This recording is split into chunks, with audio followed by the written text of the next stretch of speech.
That sounds good. Okay, so good morning, everyone, or afternoon. Our first speaker for today is Rohil Prasad from Princeton, and he will tell us about the smooth closing lemma for area-preserving surface diffeomorphisms. All right.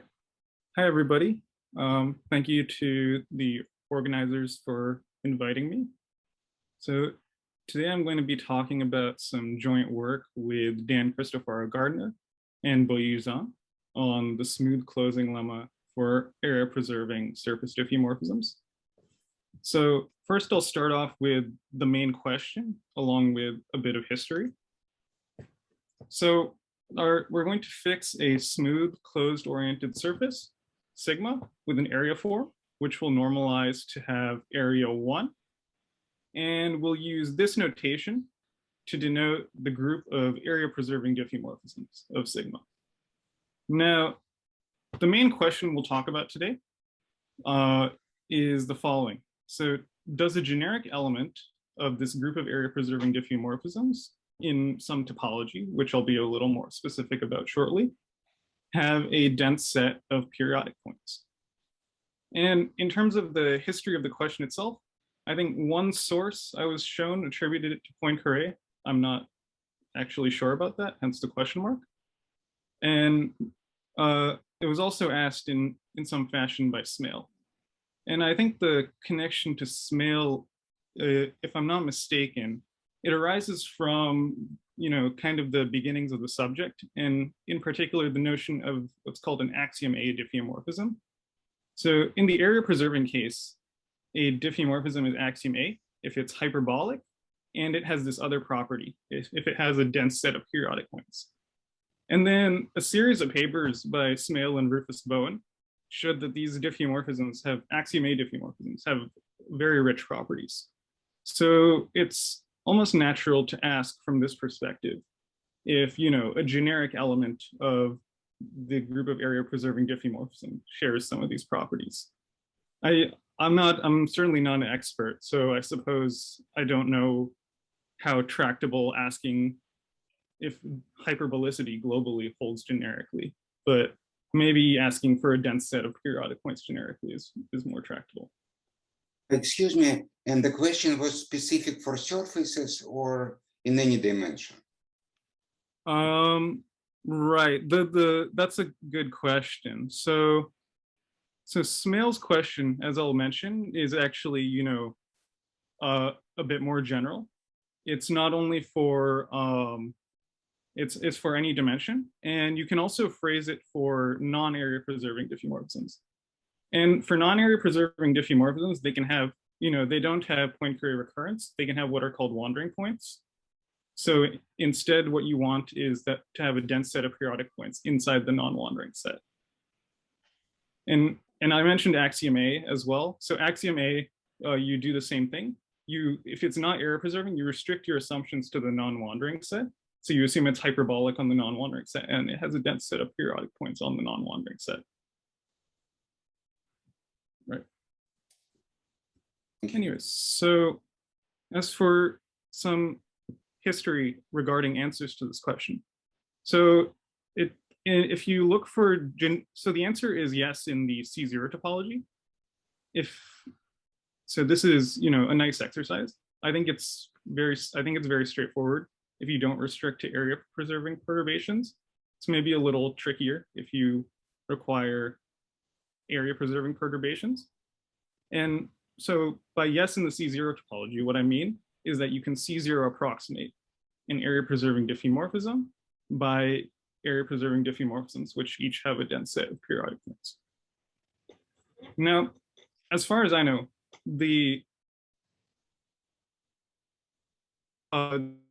whatever argument you use in the C0 topology, completely fails if you instead ask for this to work in the C1 topology if you want. But it turns out that by several results of Pugh and Robinson in the 60s and 80s, that the answer to this question is actually yes in the C1 topology as well.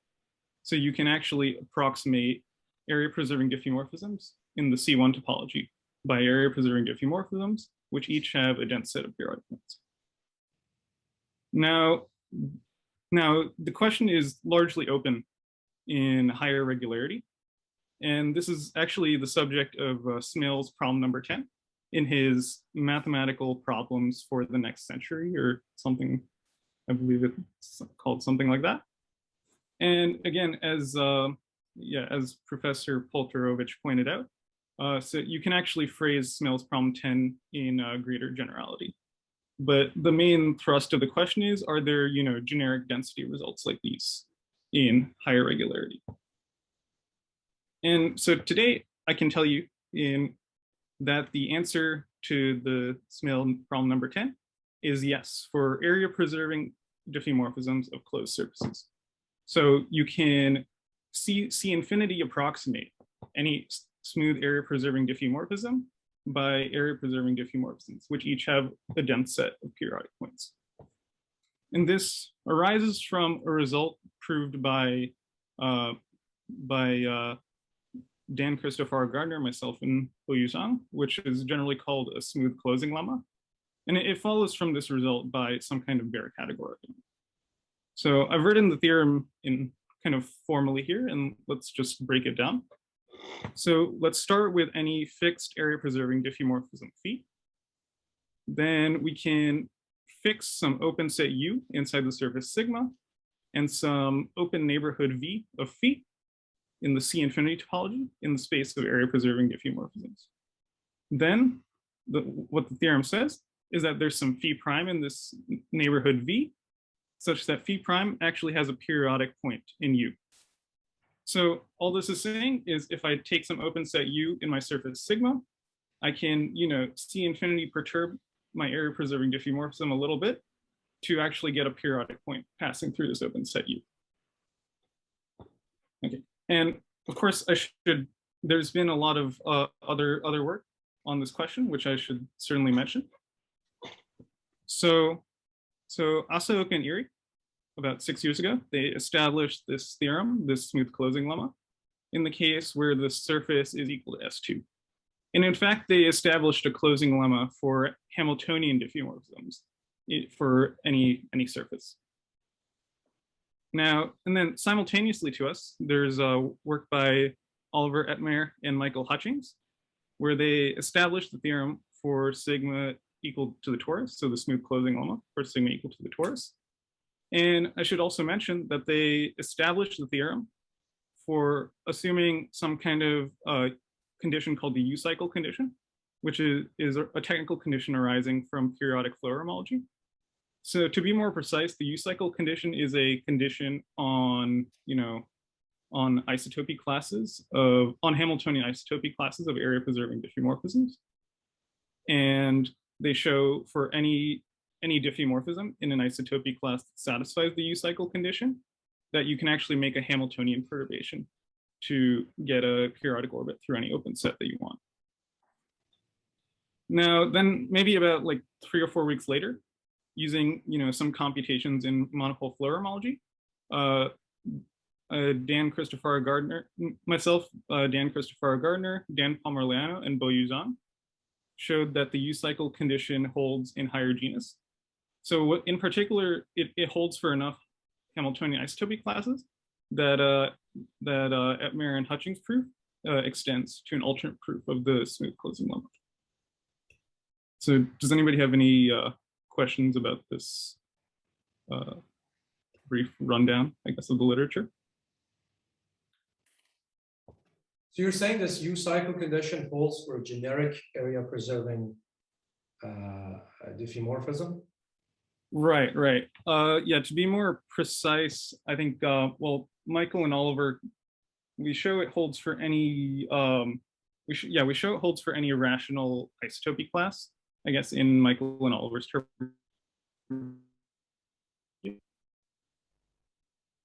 Yeah, and those are, you can always see infinity perturb to a rational isotopy class. But rationals are not generic. So, sorry, I don't think I understand the it's okay. Statement. Okay, I understand. Right, yeah, I'm happy to talk about it more as well later. Okay, So now let's talk about some of the, I guess, main actors in the proof. So our proof draws on, three, very exciting stories in this field. So the first is periodic Floer homology, PFH, and its quantitative theory. So these were, first developed and envisioned by Michael Hutchings. And then in particular, the quantitative theory was later, elaborated on and used to like spectacular success by Dan Cristofaro-Gardiner, Vincent Humilier, and Savant Seyfedini in a bunch of recent work. The second ingredient is Seiberg-Witten Floer homology, as constructed by Kronheim and Rofka. And then another integral ingredient in our proof is the isomorphism between Seiberg-Witten Floer homology and periodic Floer homology by Lee and Taubes. So now I'm going to talk about the version of periodic Floer homology that we use, as well as a bit about its quantitative theory. Okay, so first, the geometric setup. So let's just fix some area preserving diffeomorphism phi. And then we can define its mapping torus, which I'll denote by m phi, given by just crossing the surface with the unit interval, and then gluing the two ends together by the diffeomorphism phi itself. So this comes with a bunch of nice associated geometric structures. The first and maybe the most important one is this vector field R, which arises from the dt coordinate on the interval. So it turns out that the periodic orbits of R correspond one-to-one with periodic points, with periodic orbits of the diffeomorphism phi. So in particular, the flow of R includes the dynamics of phi. Now we also have what's called a stable Hamiltonian structure on this mapping torus. So first of all, we have a closed two form, omega phi, which arises from this two form, from the area form omega sigma that phi preserves. And then we have a closed one form, dt, which arises from the, coordinate on the interval. And we can verify that dt wedge omega is greater than 0. So it turns out that this pair of this one form and this two form satisfy this condition to be a stable Hamiltonian structure. And then the last structure we have some plane field V, which is given by the kernel of the one form dt. Another way to look at it is that the mapping torus has a natural fibration over the circle, which arises from the projection of interval cross surface onto the interval. And then the plane field V is just the vertical tangent bundle to this vibration. Now, we need a couple more ingredients to define twisted periodic Floer homology in our setting. So the first is a choice of class gamma, one-dimensional integral homology class gamma in the homology of the mapping torus. And we need this to satisfy two conditions. First of all, it has to satisfy a technical condition called positive monotone. And then the second thing is another technical condition, which is its degree has to be much larger than 1. So the degree is just defined as the pairing of this closed one form dt with gamma. And then the last piece of information we need is what we call a trivialized reference cycle, theta ref. So this is a set of embedded loops, theta ref of embedded loops with multiplicity, whose total homology class is gamma. And then the trivialized part of it indicates that we choose some homotopy class of trivialization, of symplectic trivializations of V over this theta ref. So this is also, for technical reasons, which I'll give a little bit more motivation for shortly.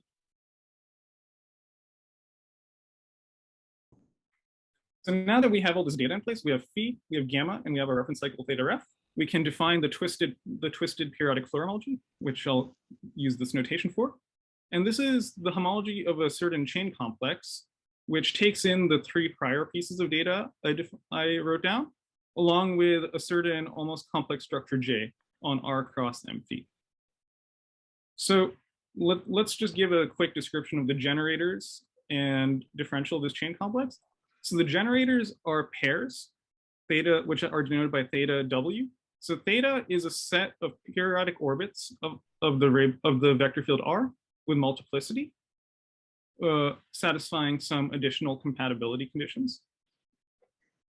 And the other thing, W, is some kind of is some equivalence class of two chains with boundary theta minus theta ref.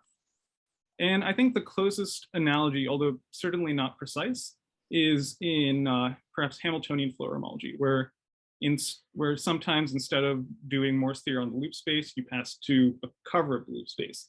And then your generators are, rather than one periodic orbits, they're one periodic orbits combined with, a homotopy class of paths from that orbit to some reference loop.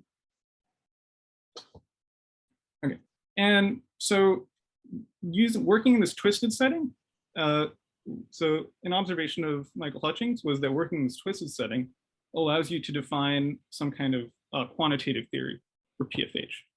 So just as one last piece of information, the twisted PFH also admits a Z grading, which we denote by I.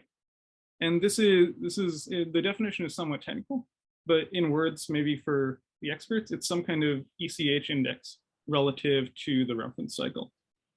And as I mentioned, the reference cycle has some kind of trivialization of the plane field over it. And you need this trivialization actually to define this Z grading. Anyways, now Hutchings filtration is given as follows.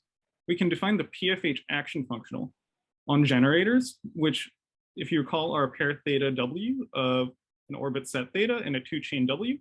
And it's simply given by integrating the closed two form omega phi over W. And then given this action functional and this filtration through a standard variational construction for any non-zero class here, we can define what's called a PFH spectral invariant given by this notation. Now in the last bit of time that I have, I'm going to, I guess, show this scary slide and give a kind of brief explanation of what's going on here. So this is the main technical tool in our proof of the closing lemma, which is some kind of quantitative statement which talks about the relative asymptotics of the PFH spectral invariants for two distinct area-preserving diffeomorphisms. So to be more precise, I'll pick some area-preserving diffeomorphism phi, and I'll set phi prime to be equal to phi composed with the time one map of some fixed Hamiltonian H. And now I'll take a bunch of classes in H1 of the mapping torus of phi with degrees going to infinity and corresponding reference cycles theta m.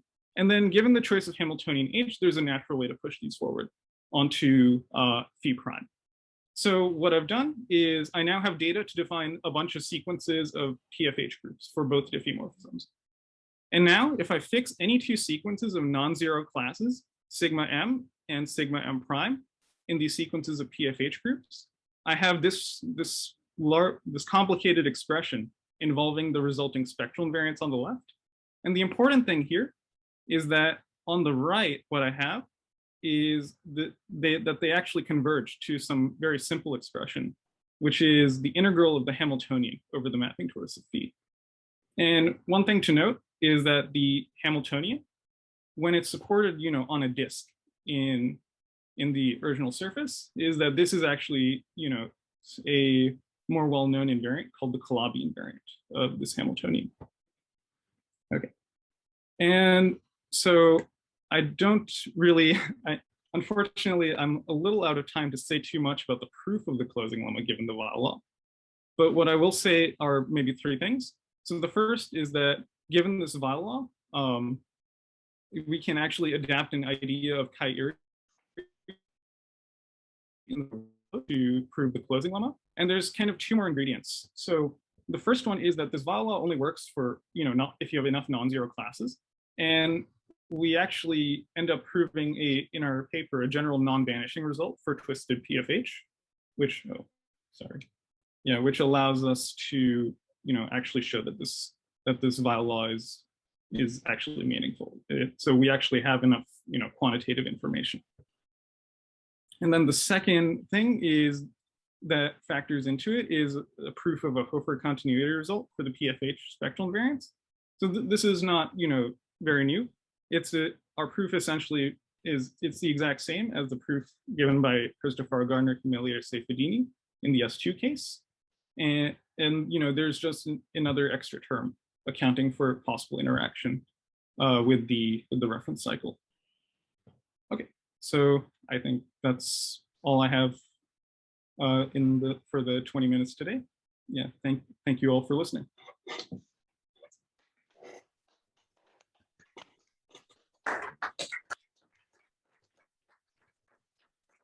Any questions? Can you go back to the slide with the Weyl Law? Yeah, the yeah. scary formula. Yeah.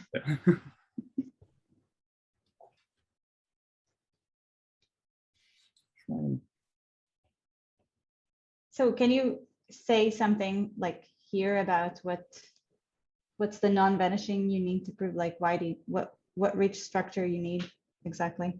Right. So the Weyl Law addresses spectral invariants for sequences of, so the key thing is this statement, non-zero. So the Weyl Law addresses sequences of non-zero classes in each of these PFH groups. So what you actually need to show in the first place is that all these separate PFH groups corresponding to these homology classes gamma m are non-zero in the first place. And it turns out, from a computation in using the isomorphism with monopole Floer homology, that as long as the degree of this class is sufficiently large, that this group will be non-zero.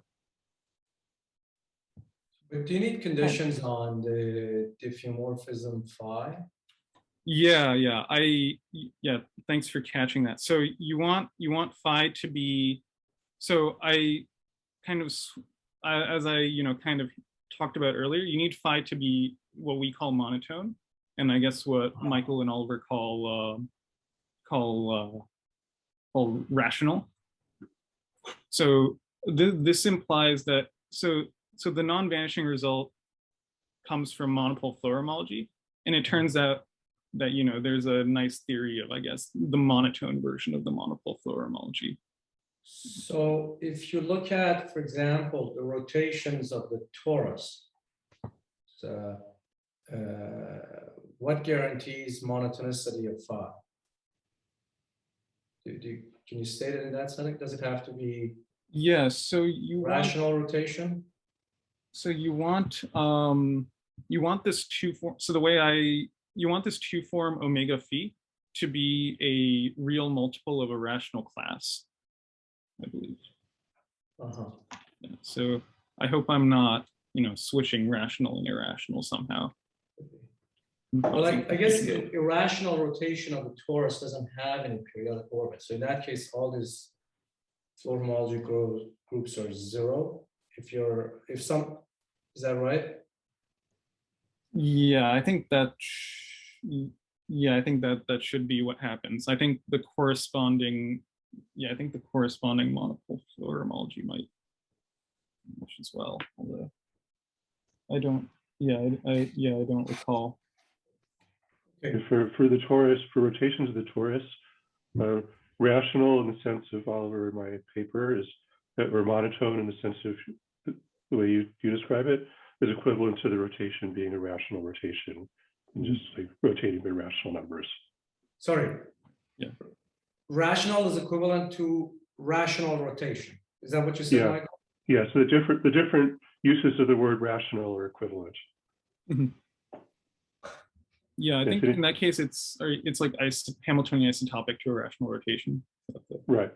So what if it's not isotopic to the identity? I think I asked this question maybe before too, but I've forgotten what it means. What does rational mean in that case? Or monotone? Does it have a nice interpretation, like being a rational rotation? But we had a remark in our paper spelling that out in the introduction. Okay. Okay. I'll look at that. Okay, thanks. They have a terminological question. So why this is called Weyl Law? I guess pretty much for historical reasons, I suppose.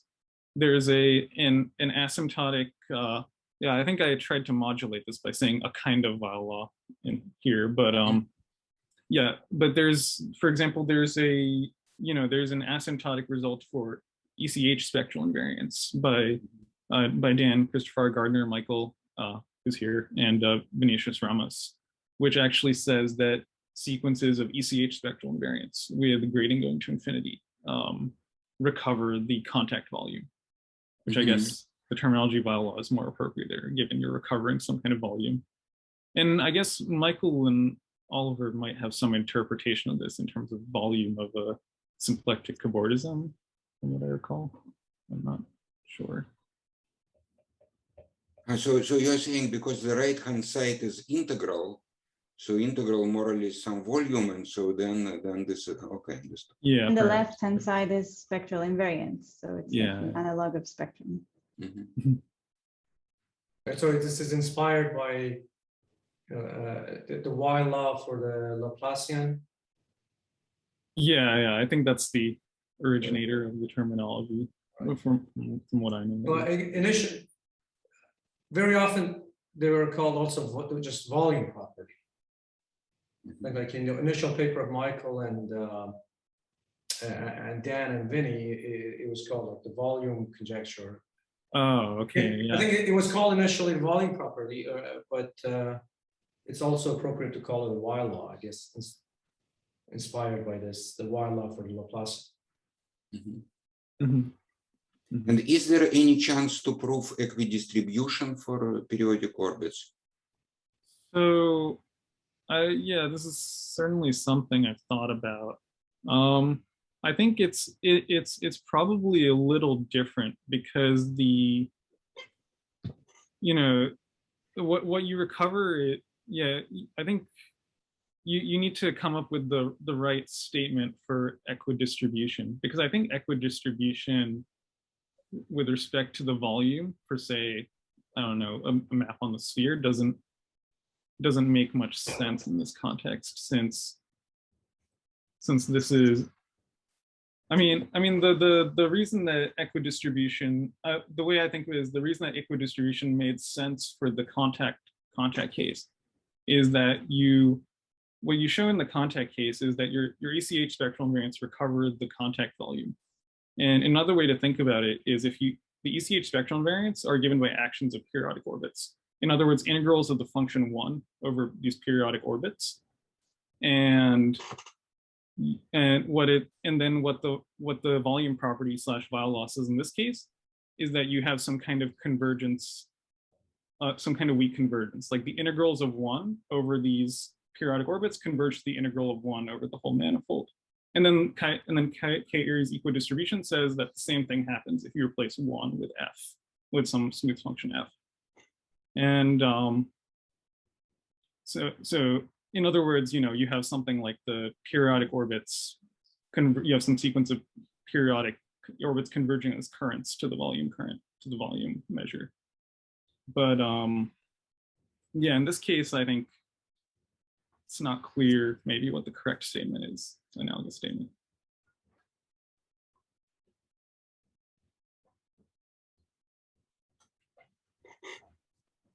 Okay, so I think we can thank Rohil again for